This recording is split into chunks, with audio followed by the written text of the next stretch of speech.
आदाब, सत श्री अकाल। कैसे हैं आप लोग? उम्मीद करता हूं कि आप कुशल मंगल से होंगे। मैं हूं श्रीकांत गुप्ता। स्वागत है आप सभी का मेरे YouTube चैनल, हम सब की YouTube channel exam Shri the way of learning पर। तो हम लोग कल की जो क्लास किए थे उसमें पढ़ा कि बॉडमास रूल कैसे लगाते हैं, उस पर कुछ क्वेश्चंस किए। फिर जो नेक्स्ट टॉपिक हमने टच किया था वो था फैक्टोरियल। फैक्टोरियल में हमने आपको थोड़ा सा इंट्रो दे दिया था कि जब हम किसी नंबर को कॉन्जिक्यूटिव लिखते हैं मल्टीप्लिकेशन करते हुए, गुणे में जब नंबर को मल्टीप्लाई करते हुए लिखते हैं क्रम से, तो क्या होता है, उसी को फैक्टोरियल बोलते हैं। तो हमने आपको बताया था कि जैसे अगर n फैक्टोरियल हमको लिखना हो तो हम लिखते हैं 1 multiply 2 multiply 3 dot dot dot dot n-1 और मल्टीप्लाई n। ये चीज आपने सीखा था कि फैक्टोरियल को हम इसी तरीके से लिखते हैं। तो चलिए इसके आगे हम शुरू करते हैं। आगे बताएंगे आपको और फैक्टोरियल्स का मान, फैक्टोरियल का यूज कहां करेंगे, कैसे क्वेश्चन फैक्टोरियल पे पूछे जाते हैं, उन सब को हम आज क्लास में डिस्कस करेंगे। उसके बाद आपको दिख रहा होगा कि नेक्स्ट टॉपिक जो हम टच करेंगे फैक्टोरियल के बाद वो होगा हमारा घातांक का। नेक्स्ट टॉपिक हम घातांक टच करेंगे, पहले फैक्टोरियल खत्म कर लेते हैं। कल की क्लास आपको काफी पसंद आई, जैसा कि देखने पे हमें कमेंट और व्यूज लाइक देखने पे पता चल रहा है। तो पसंद आएगी, ये मेरी गारंटी है। आप केवल पढ़ते रहिए, जुड़े रहिए, लाइक कीजिए, सब्सक्राइब कीजिए और शेयर कीजिए। चलिए शुरू करते हैं हम आज का अपना टॉपिक। अगर n फैक्टोरियल को हमने लिखा 1 multiply 2 multiply 3 dot dot dot n-1 multiply n, तो अगर इसी क्रम में मैं पूछूं 2 फैक्टोरियल क्या हो जाएगा, तो 2 फैक्टोरियल को मैं लिखूंगा 1 मल्टीप्लाई 2 और ये इक्वल टू क्या हो जाएगा 2। इसके बाद अगर मैं 3 फैक्टोरियल की बात करूं तो क्या हो जाएगा 1 मल्टीप्लाई 2 मल्टीप्लाई 3, ये बराबर क्या हो जाएगा 6। 4 फैक्टोरियल की बात करूं तो हो जाएगा 1 मल्टीप्लाई 2 मल्टीप्लाई 3 मल्टीप्लाई 4, ये हो जाएगा 24 हमारा आ जाएगा। 5 फैक्टोरियल की बात करते हैं, ये क्या हो जाएगा, ऐसे ही 5 तक मल्टीप्लीकेशन में लिखेंगे 1 मल्टीप्लाई 2 मल्टीप्लाई 3 मल्टीप्लाई 4 मल्टीप्लाई 5, तो इसका जब हम मल्टीप्लीकेशन करेंगे टोटल आ जाएगा 120। 6 फैक्टोरियल की बात करते हैं। सोच रहे होंगे कि यही मैं क्यों करवा रहा हूं, इसमें 2 नोट्स निकल के आने हैं, तो जरा उसको गौर से देखिएगा, अभी मैं आपको दिखाता हूं क्या है। 6 फैक्टोरियल की बात करते हैं 1 multiply 2 multiply 3 multiply 4 multiply 5 multiply 6।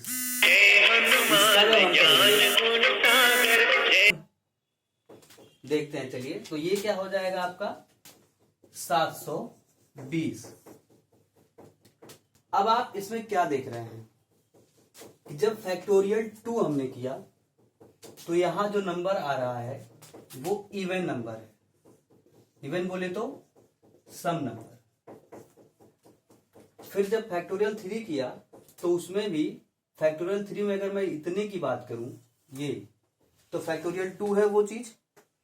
इसमें भी देखा कि आंसर आया 6 और ये भी क्या है, एक इवन नंबर, बोले तो सम नंबर। ऐसे ही 4 फैक्टोरियल भी सम ही है, 5 फैक्टोरियल भी सम ही है, 6 फैक्टोरियल भी क्या है, सम संख्या है। तो अगर हम इसके लिए नोट लिखें तो क्या लिख सकते हैं कि अगर हम कोई भी फैक्टोरियल निकाल रहे हैं और उसमें फैक्टोरियल 2 अगर आ जा रहा है तो वो हमेशा एक सम संख्या देगी। अगर फैक्टोरियल निकालते समय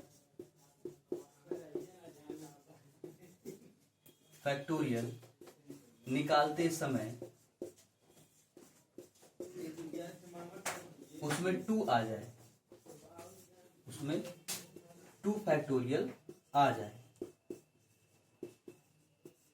तो हमेशा सम संख्या मिलेगी। सम बोले तो इवन नंबर मिलेगा। अब एक और कॉन्सेप्ट देखिए, जब मैंने 5 फैक्टोरियल पे किया, ध्यान से देखिएगा, 5 फैक्टोरियल में हमारा यूनिट डिजिट इकाई का अंक क्या आया, 0। इकाई का अंक क्या आया है, 0। 6 फैक्टोरियल में भी इकाई का अंक क्या आया है, 0। 6 फैक्टोरियल में भी हमारा इकाई का अंक 0 आया है। अगर मैं 6 फैक्टोरियल को थोड़ा सा स्प्लिट करके देखूं, तोड़ के देखूं, तो यहां से यहां तक की बात क्या है, तो आप कहेंगे सर यहां से यहां तक की बात तो 5 फैक्टोरियल ही है। तो मैं इससे कह सकता हूं कि जिस भी फैक्टोरियल में अगर 5 फैक्टोरियल आ जा रहा है, या दूसरे शब्दों में कहें कि अगर हम 5 फैक्टोरियल से बड़ी कोई भी क्वांटिटी निकाल रहे हैं, तो उसका यूनिट डिजिट इकाई का अंक हमेशा 0 आएगा। तो दूसरा नोट्स हमारा क्या हो जाएगा, अगर 5 फैक्टोरियल या उससे ज्यादा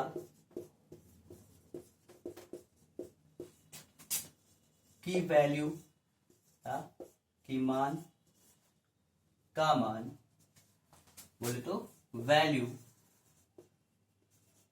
निकालें, तो यूनिट डिजिट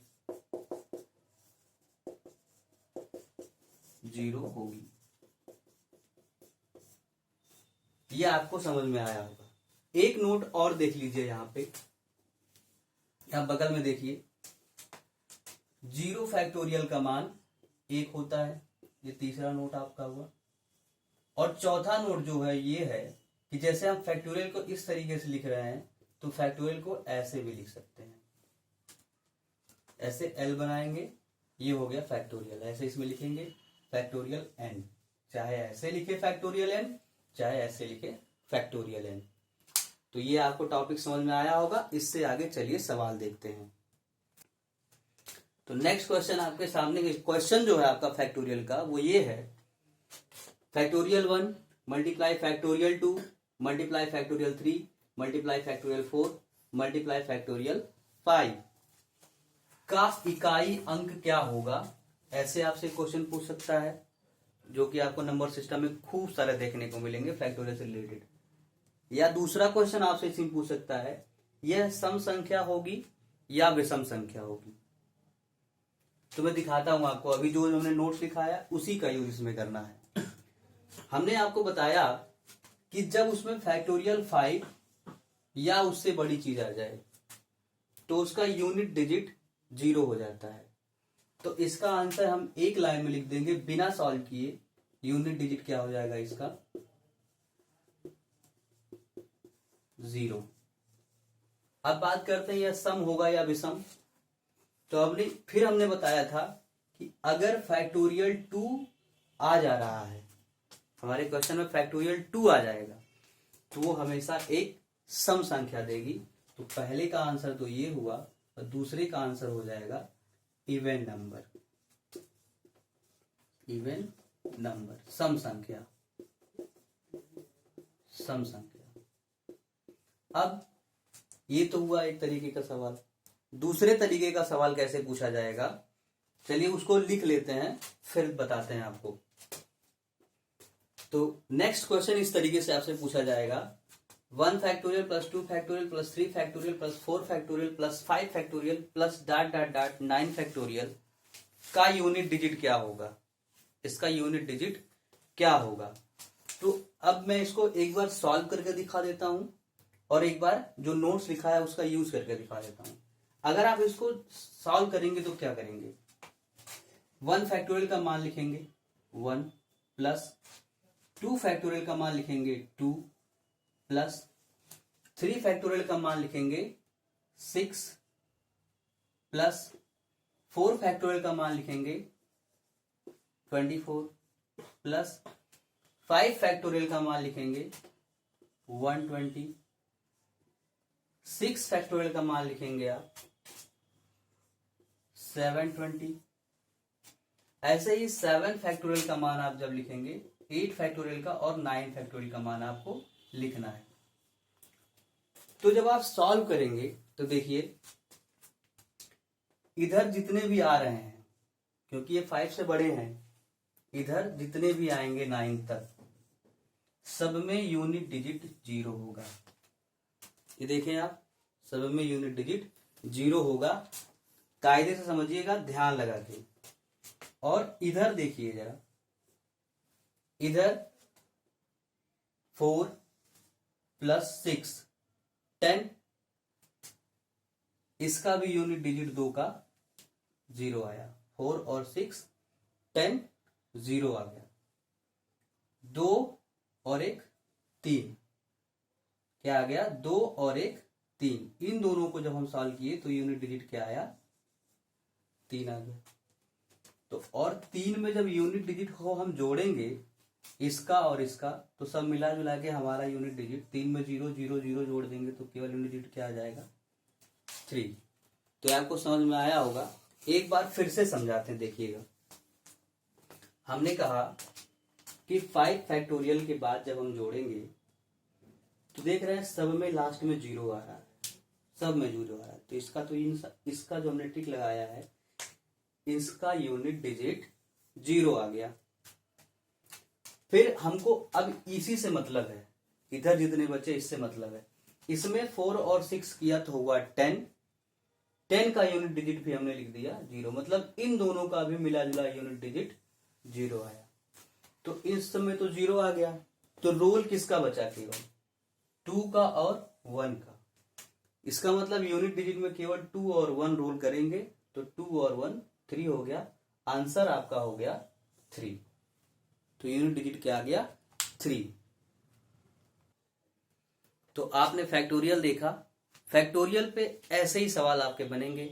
यूनिट डिजिट का क्वेश्चन बन जाएगा, कुछ थोड़ा सा उसमें हाई कर देगा, थोड़ा सा उसमें लो कर देगा, नीचे भाग लगा देगा किसी फैक्टोरियल वाले नंबर से, तब यूनिट डिजिट पूछ सकता है, या और संख्याओं को बड़ा कर सकता है। तो जब मैंने अभी आपको सॉल्व कराया लास्ट वाला यूनिट डिजिट जो प्लस प्लस में करके लिखा था, तो 5 के बाद वाले तो रोल ही नहीं उसमें कोई प्ले कर रहे हैं, 5 के पहले वाले रोल प्ले कर रहे थे। तो इधर मैं संख्या कितना भी क्यों ना बढ़ा दूं, 10 11 12 13, कुछ भी क्यों ना बढ़ा दूं, तो उधर सब 0 आएंगे।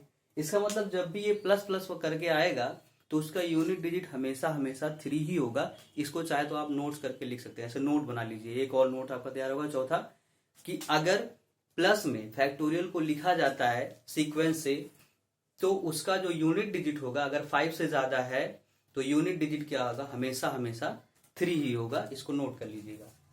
अब जो नया टॉपिक हमारा आज का है, टॉपिक नंबर 3, वो पावर है। पावर के बारे में हम पढ़ेंगे। तो पावर क्या है, कैसे आप पावर समझते हैं, घात क्या समझते हैं घात को, देखते हैं।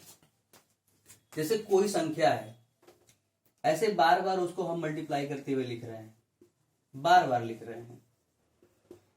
तो अब बार बार लिखने से अच्छा है, इसको इतना बड़ा लिखने से अच्छा इसको कुछ छोटा करके लिखा जाए, ताकि समय भी बच जाए और जगह भी बच जाए। तो जितनी बार कोई संख्या मल्टीप्लाई करके लिखी जाती है, उसके ऊपर उतना ही नंबर नोट कर दिया जाता है। जैसे 2 को यहाँ पे कितनी बार लिखा गया? 1 2 3 4 5। तो 2 को 5 बार मल्टीप्लीकेशन में लिखा गया, तो इसके 2 के पावर 5 ये लिख देते हैं। इसको ऐसे पढ़ते भी है, 2 का पावर 5 या 2 की घात 5, ऐसे पढ़ते हैं। तो ये जो ऊपर लगा हुआ है, इसी को बोलते हैं घात या पावर। ये छोटी चीज है, आप सबको पता होगा, लेकिन बताना मुझे जरूरी है, क्योंकि और भी बच्चे हैं जिनको ये भी नहीं पता है। तो मुझे उन सब को लेके चलना है, सबको एक मुख्य धारा में लाके, और 2021 की जितनी परीक्षाएं होंगी सबको उसी में शामिल कर देना, और सब के सब मैथ में 25 में 25, 25 में 22, 25 में 20 करके आए। यही मेरा लक्ष्य है। बस आप थोड़ा सा कोऑपरेट करिएगा, जिनको आता है वो स्पीड बढ़ा ले, 1.5 2 पे करके देख ले, और जिनको नहीं आता है वो उसी नॉर्मल स्पीड पे देखें। आप केवल क्वेश्चन लगाइए, जिनको सारी चीजें आ रही है वो क्वेश्चन यहाँ पे जो मैं जो कर रहा हूँ उसको पॉज कर करके प्रैक्टिस कीजिए, फिर मेरा तरीका देखिए, फिर आपको आइडिया लगेगा कि आपको क्या आपने पढ़ा है, क्या मैं पढ़ा रहा हूं। तो पावर में हमने बताया कि जितनी बार हम किसी नंबर को मल्टीप्लाई करके लिखते हैं उसकी पावर में वही नंबर चढ़ा दिया जाता है। जैसे x मल्टीप्लाई x 3 बार हमने किया तो ये लिखा है x की पावर 3। ऐसे लिखा n मल्टीप्लाई n, तो ये कितनी बार है, और एक और मल्टीप्लाई n, तो 1 2 3 4 5 6, तो n की पावर 6। तो बस पावर को हम ऐसे ही लिखते हैं। अब आपको पावर लिखना तो समझ में आ गया होगा, तो चलिए घात संबंधी कुछ नियम देख लेते हैं। अगर कोई संख्या इसी क्रम में अगर चल रही है, मैं कहूं x ऐसे मल्टीप्लाई करते करते करते करते n टाइम लिखा गया है, तो वो हो जाएगा x की पावर n। चलिए ये आप घात लिखना जान गए। अब घात से रिलेटेड जो स्पेशल नियम होते हैं उसको समझते हैं। चलिए देखते हैं कि वो स्पेशल नियम क्या है घात के, जो कि आपको हमेशा याद रखना पड़ेगा। इसमें कोई वो नहीं है कि ये लॉजिक लग जाएगा तो आप कर लेंगे, यही लॉजिक ही है, यही बेसिक है, यही लॉजिक है, ये लगाना पड़ेगा। अभी जो मैं नियम लिख रहा हूं ये आपको याद भी करना पड़ेगा, ऐसे ऐसे ही याद करना पड़ेगा, आपको जुबान पे एकदम रटी होनी चाहिए। तो पहला क्या है, अगर a की घात m फिर a की घात n है तो उसको हम लिखते हैं a की घात m प्लस n। चलिए समझते हैं है क्या। यहां पे थोड़ा सा आप समझ लीजिए किस टर्म को क्या बोलते हैं। जो नीचे लिखी होती है, जैसे यहां पे लिखा था a की घात m, यहां जो नीचे लिखा होता है इसको बोलते हैं आधार, क्योंकि बार बार मैं इसी का यूज करूंगा, आधार और घात का। आधार या बेस भी कह सकते हैं आप, इंग्लिश में अगर कहेंगे तो ये बेस हो जाएगा। और ऊपर जो लगा होता है जिसको हम घात बोल रहे हैं उसको आप पावर या घात ये तो बोलते हैं, मैंने बता ही दिया था। तो अब मैं इसी का यूज करूंगा बार बार, आप इस चीज को ध्यान में रखिएगा कि ऐसा ना हो कि मैं बोलूंगा कुछ आप टर्म ही नहीं समझ पा रहे हैं कि मैं क्या कह रहा हूं। तो अब जरा देखिएगा मैं क्या समझाना चाहता हूं। अगर बेस समान है और वो मल्टीप्लीकेशन में लिखा हुआ है तो उनके जो पावर होते हैं वो ऐड हो जाते हैं। तो यहाँ पे बेस समान था a की पावर n, तो उसका जो हम इक्वल करके लिखे तो a की पावर m प्लस n, दोनों घात क्या हो गए, पावर ऐड हो गए। क्यों, बेस समान था। तो फिर से सुनिएगा, बेस अगर समान है तो पावर जुड़ जाते हैं। a की पावर m गुणे a की पावर n बराबर a की पावर m प्लस n। अगर मैं इसका एग्जाम्पल आपको दूं तो कहूं 2 the power 3 multiply 2 to the power 4, ये क्या हो जाएगा, तो आपका जवाब होगा 2 to the power 3 plus 4 equal to 2 to the power 7। सीधे के सीधे पावर ऐड हो जाता है, 3 और 4 ऐड होकर 2 टू दी पावर 7 हो गया। तो ये आपको समझ में आया। दूसरा देखते हैं, a to the power m by a to the power n, मतलब यहां भी देखिए आप, बेस दोनों का समान है, a और a, पावर अलग अलग है। अगर इस तरीके से कोई चीज लिखी हुई है कि a to the power m by a to the power n, तो जब हम इसको बाई को खत्म करते हैं, बटा को जब खत्म करते हैं तो वो चीज हो जाता है a to the power m minus n। कब, जब m बड़ा हो n से, जब m बड़ा हो n से। ऐसा इसलिए करते हैं, आप सोच रहे होंगे मास्टर ये क्यों बता रहे हैं, m बड़ा हो n से। थोड़ा सा अगर m मेरा बड़ा है n छोटा है और मैंने n को पहले लिख दिया तो यहाँ पे निगेटिव वैल्यू आ जाएगी, ऋणात्मक मान आ जाएगा। तो उससे बचने के लिए हमने क्या किया, जो बड़ा है उसको पहले, जो छोटा है उसको बाद में लिख दिया। तो उसी से क्या हो गया, हमने लिख दिया m बड़ा है n से। इस पे एक देखते हैं एग्जाम्पल। एग्जाम्पल में क्या देख रहे हैं, 3 to the power 5 by 3 to the power 4। तो इसको हम क्या लिख सकते हैं, बेस बराबर है, बाई जब हम हटाएंगे तो ये हो जाएगा 3 टू दी पावर 5 माइनस 4, तो हो गया 3 टू दी पावर 1, या सीधे 3 लिख सकते हैं। तो ये भी आपको समझ में आया कि अगर बेस समान है, बटे में लिखा हुआ है, तो जैसे ही हम बटे को एलिमिनेट करेंगे, हटाएंगे, तो पावर घट जाती है, पावर को हम सीधे माइनस कर देते हैं।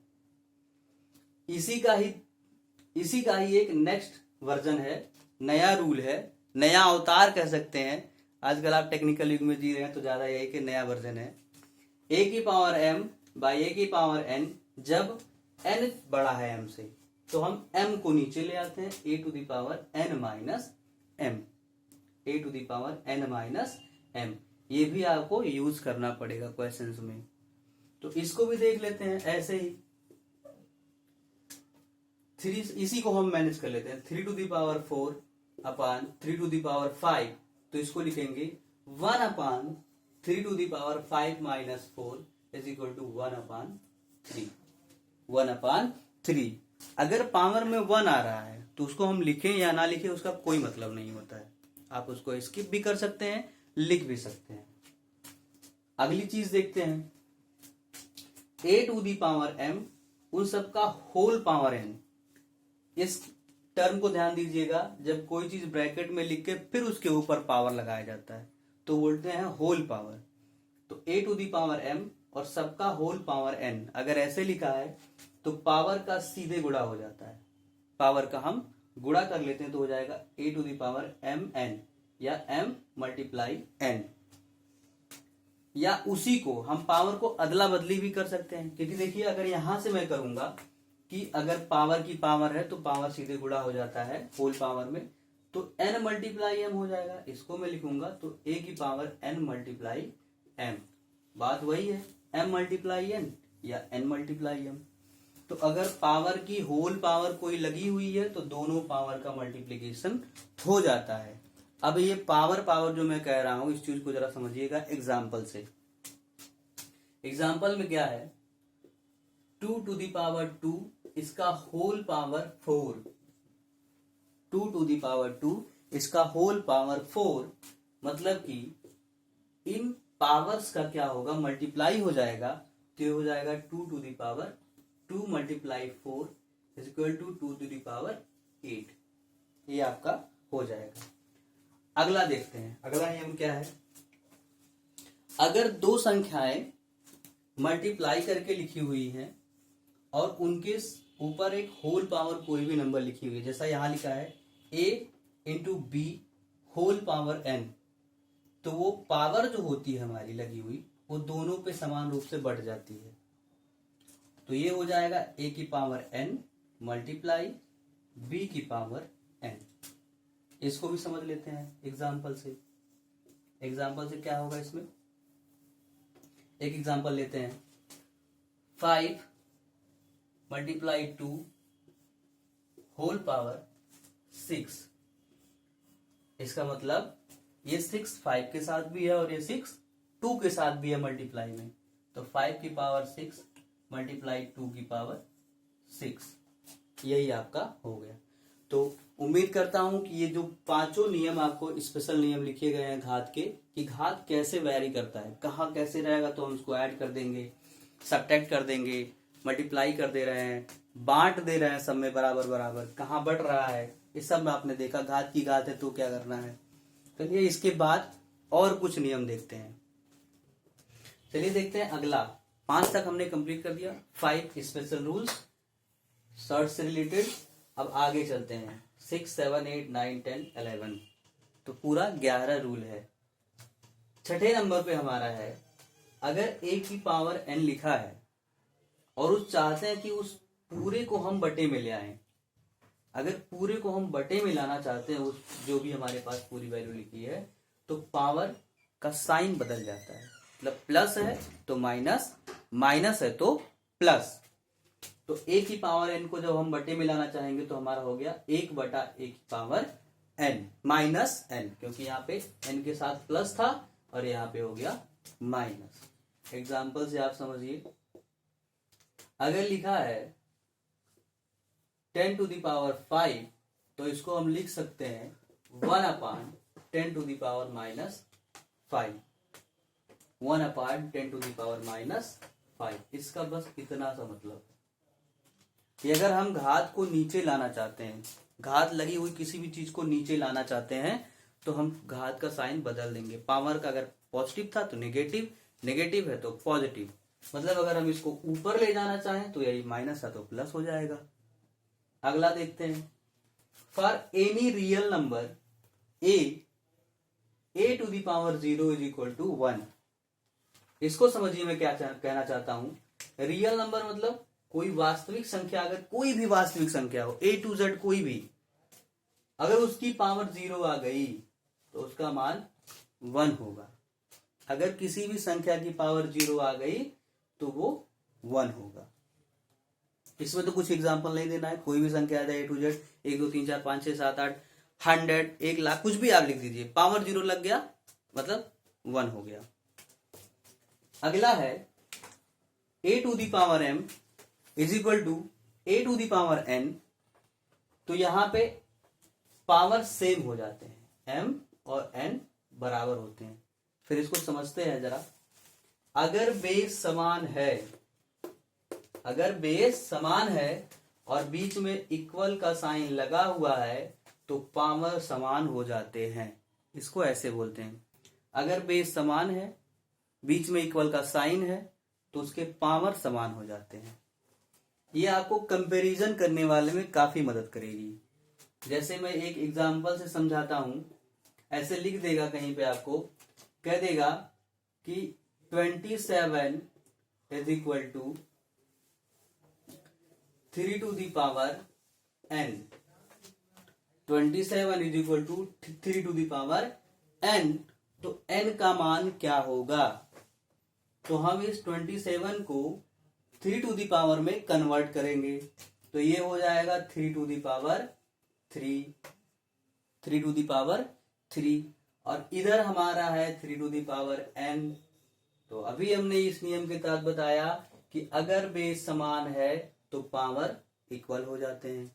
तो यहाँ पे हमारा बेस हो गया समान, पावर हो जाएगा इक्वल, n इक्वल टू हमारा आ गया 3। ये आपको बहुतेरे सवालों में मिल जाएगा। हर पेपर में आपको सिंप्लीफिकेशन से रिलेटेड जब भी क्वेश्चंस आएंगे, घात से रिलेटेड जब भी क्वेश्चन आएंगे, ये तो आपको देखने को मिलेगा। अलजेब्रा हो जाए या फिर सिंप्लीफिकेशन का सवाल हो जाए, कहीं ना कहीं पूरे पेपर में तो देखने को मिल ही जाएगा ये रूल कि आपको घात बराबर करना ही पड़ेगा। नेक्स्ट देखते हैं, a to the power m is equal to, अगर x दे रखा है तो हम चाहें, अगर पावर को उधर ले जाना चाहें कि पावर को हम दूसरे वाले पे ट्रांसफर कर दे, इक्वल के उस तरफ ट्रांसफर कर दे, तो क्या होगा? वही पावर 1/, में हो जाएगा। जैसे यहां पे था a to the power m, हमारा मन किया कि हम पावर को x पे लगा दें, बराबर में x लिखा था, पावर को m पे लगा दें, तो क्या करेंगे? x to the power 1/m कर दिए। पावर को अगर x पे लगाने का मन किया, जरूरत जैसी होगी हम कर लेते, ये करना पड़ता है। तो हम क्या करेंगे? a is equal to x to the power 1/m, 1/, हो जाती है वो चीज। यहाँ पे m लिखा था तो 1/m, n लिखा होता तो 1/n, कुछ भी होता तो 1/, हम कर लेते।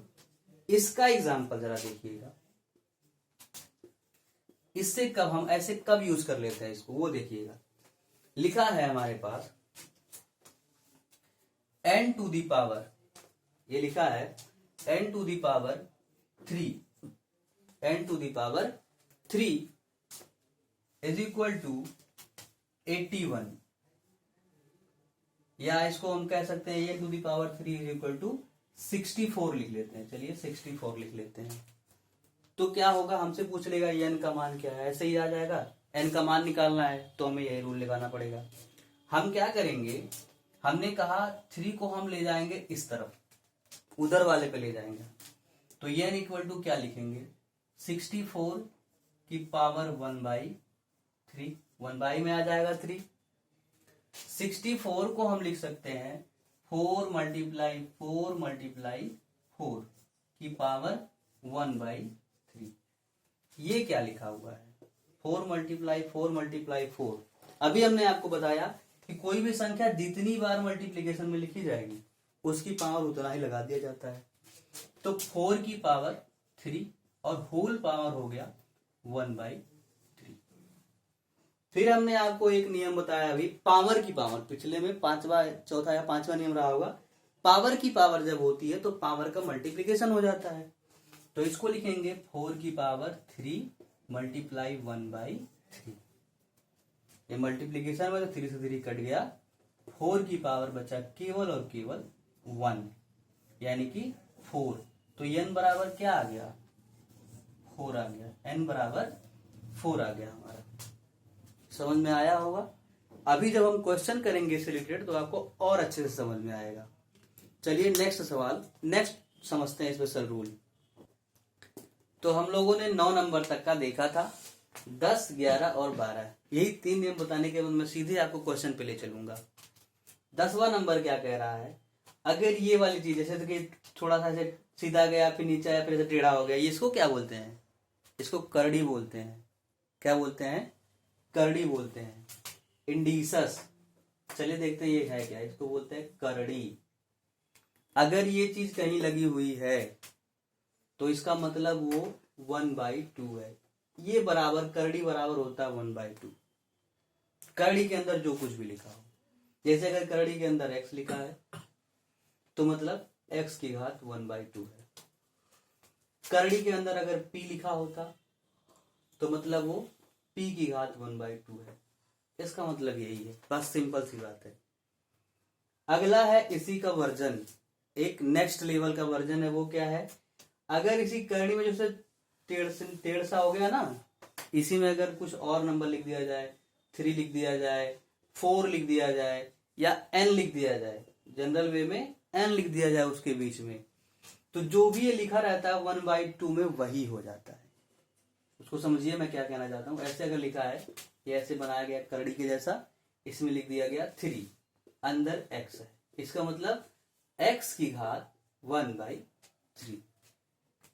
फिर इसको अगर मैं कहूं, लिख दिया गया x और यहां बीच में n लिख दिया गया, इसका मतलब हो गया x की घात 1/n। ये हो गया। तो अगर फिर सोचे होंगे कि मास्टर यहां आप नहीं बताए कि यहाँ पे 1/2 कैसे आया। यहाँ पे 2 अंडरस्टूड होता है, इसको वर्गमूल भी बोलते हैं, वर्गमूल, जो कि मैं अलग क्लास में पढ़ाऊंगा आपको, इसके लिए अलग ही क्लास लाऊंगा। वर्गमूल और घनमूल, तैयार रहिएगा, इसके लिए अलग क्लास आने वाली है, तो इसीलिए ज्यादा जिक्र नहीं करूंगा इसके बारे में। इसका मतलब होता है 2 लिखा है तो हम इसको अंडरस्टूड मान लेते हैं, नहीं लिखते हैं, सिर्फ इसको करड़ी समझते हैं, वर्गमूल है और घात 1/2 हो जाता है। उसके बाद की चीजें जब भी आएंगी तो लिखी जाएंगी, 2 से ज्यादा जब भी आएंगी, 3 आएंगी, 4 आएंगी, 6 आएंगी, n आएंगी तो लिखी जाएंगी। उसका मतलब होता है उसकी पावर 1/n, यही होता है। अगला नियम आपके सामने क्या है उसको देखते हैं। अगला नियम है x⁴n बराबर y⁴n, x⁴n equal to y⁴n। अगर ऐसा है तो x बराबर y हो जाता है। इसको समझिए, हम अब की बार देख रहे हैं कि ये जो पावर लगा हुआ है ये दोनों सेम है, बेस अलग है, इस बार बेस अलग है, बेस सेम नहीं है। तो अगर पावर सेम है और बराबर में चीजें लिखी हुई हैं, इक्वल में चीजें लिखी हुई हैं, पावर सेम है, तो इसका बेस सेम हो जाता है। हिंदी वाले समझें, अगर आधार समान नहीं है, घात समान है, तो आधार बराबर होता है। पीछे हमने क्या बताया था, अगर आधार बराबर है तो घात ऑटोमेटिक बराबर हो जाता है। यहां पे क्या बताया, घात अगर बराबर है तो आधार ऑटोमेटिक बराबर हो जाता है। तो दोनों एक दूसरे के जुड़वा भाई हैं, एक थोड़ा सा छोटा एक थोड़ा सा बड़ा है। ऐसे ही कुछ है कि अगर आधार समान है तो घात बराबर हो जाएंगे, पीछे पढ़ा। इसमें अगर घात बराबर है, समान है, तो आधार सेम हो जा रहा है। इसका भी यूज करेंगे और खूब जम के यूज करेंगे किस चैप्टर में, CISI में। जब हम CI कैलकुलेट करेंगे फार्मूले से, इसका खूब जम के यूज करेंगे कि पावर समान है, आधार सेम करेंगे, आधार समान है, पावर सेम करेंगे। कभी समय निकालना रहेगा, कभी परसेंटेज वो निकालना रहेगा, इंटरेस्ट निकालना रहेगा, क्या परसेंट लग रहा है, तो उसमें हम यूज करेंगे। लेकिन वो भी आपको ज्यादा काम नहीं आएगा, क्योंकि मैं थोड़ा सा दूसरा अप्रोच बताऊंगा, आपको फार्मूला भी नहीं लगाना पड़ेगा। तैयार रहिए, उसके लिए भी तैयार रहिए। और हाँ, एक चीज मैं आपको बताना भूल गया था, मेरी क्लास जब स्टार्ट होती है ना तो आप अपना हथियार लेके उतरिए मैदान में। बिना हथियार की लड़ाई नहीं होती है। हथियार बोले तो पेन और पेपर, बिना पेन और पेपर के कुछ नहीं होगा। तो आप पेन और पेपर लेके उतरिए, क्वेश्चंस को लिखिए, सॉल्व करिए, इसका प्रॉपर नोट्स बताइए, क्योंकि कुछ चीजें मैं बोल देता हूँ, लिखता नहीं हूँ, और बाकी चीजें तो लिख ही रहा हूँ। स्क्रीनशॉट ले लेके आप लगा सकते हैं उसको। नोट्स प्रॉपर बनाइए। जब तक आपके पास परीक्षा के टाइम पे खुद से बनाया हुआ नोट्स नहीं है, तब तक आपको ब्रह्मा भी समझाने आ जाए, पेपर आप कुछ नहीं कर पाएंगे। Brahma will never teach you anything, कुछ भी हो जाए। तो आप नोट्स बनाइए खुद का, परीक्षा के टाइम पे वही काम देता है। तो यहां तक मेरा जो भी नियम था वो खत्म होता है। अगर कुछ एक नियम छूटते हैं तो जब क्वेश्चन कराऊंगा तो बीच बीच में मैं उसको बता दिया करूंगा। वैसे छूटे नहीं होंगे, शायद हो जाए, क्योंकि कोई भी चीज परफेक्ट नहीं होती है। चलिए तो इसका क्वेश्चन देखते हैं। तो पहला क्वेश्चन आपके सामने आ गया है, 9 to the power x is equal to 9/3 to the power x। इसमें आपसे पूछ रहा है x की वैल्यू क्या होगी। आपका सवाल है 9 to the power x is equal to 9/3 to the power x, x की वैल्यू क्या होगी। पॉज करके पहले वीडियो को आप क्वेश्चन को लगा लीजिए, फिर मेरा देखिएगा। चलिए लगाते हैं, हम लगाते हैं 9 to the power x। जब भी इस तरीके का क्वेश्चन हो तो हम क्या करते हैं, बटा 1 मान के त्रिज्या गुणा कर लेते हैं। ये भी मैं आपको सिखाऊंगा कल वाली वीडियो में। अगर कल टाइम बचा तो ये भी सिखाऊंगा कि कैसे हम बटे को सॉल्व करते हैं, जोड़ कैसे लगाते हैं बटे में, प्लस माइनस, मल्टीप्लीकेशन, डिवीजन, वो भी मैं आपको एक छोटा सा क्लास लगा के सिखा दूंगा। तो इसमें त्रिज्या गुणा कराते हैं। क्या होता है, 9 to the power x multiply इधर 3 to the power x is equal to 9 और 1 इधर मल्टीप्लाई हो जाएगा, तो ये 1 हो गया। इसको 9 को मैं क्या लिख सकता हूं, 3 to the power 3। सारे नियमों को एक्सप्लोर करके बता रहा हूं, ध्यान से देखिएगा। 3 to the power x is equal to, इस 9 को भी मैं लिख सकता हूं 3 to the power 3। सबको मैंने छोटा छोटा कर लिया। फिर मैं देख रहा हूं ये चीज लिखा है 3 into 3, 2 बार है, तो इसको लिख सकता हूं 3 to the power 2 और whole power x into 3 to the power x is equal to 3 to the power 2, क्योंकि ये भी 2 टाइम लिखा था। यहां पे मैंने देखा कि ये घात की घात है, तो बोला था घात की घात गुणा हो जाती है होल पावर में, तो ये हो जाएगा 3 to the power 2x multiply 3 to the power x is equal to 3 to the power 2। फिर अभी अभी मैंने 5वां या चौथा नियम बताया था कि अगर बेस समान है तो पावर जुड़ जाते हैं।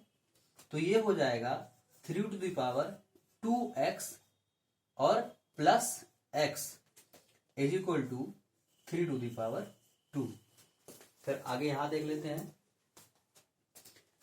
ये हो गया 3 to the power 3x is equal to 3 to the power 2। तो अभी अंतिम वाला जो नियम मैं आपको बताया, लास्ट वाला जो मैंने आपको बताया था, वो यही था कि अगर आधार समान है तो घात बराबर हो जाते हैं, बेस समान है तो पावर